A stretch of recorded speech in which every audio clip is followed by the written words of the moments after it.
Welcome to the Windows Computer and Technology channel.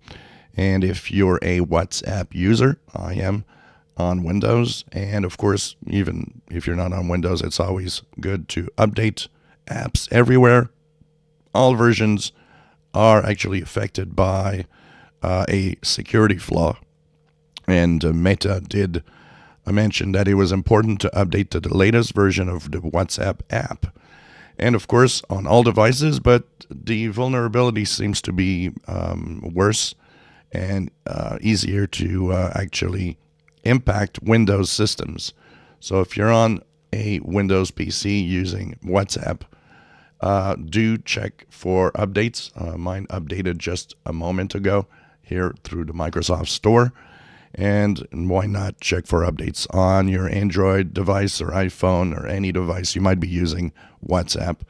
So this security flaw is really bad. It actually easily, with a well-crafted message, can simply open a flaw that injects a malware onto your devices.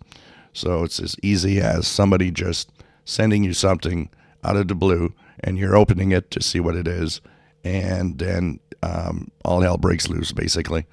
So make sure that you update to WhatsApp, the latest version of WhatsApp, and that you will stay safe. As of today, April 8th, 2025. If you enjoy my videos, please subscribe, give us thumbs up. Thank you for watching.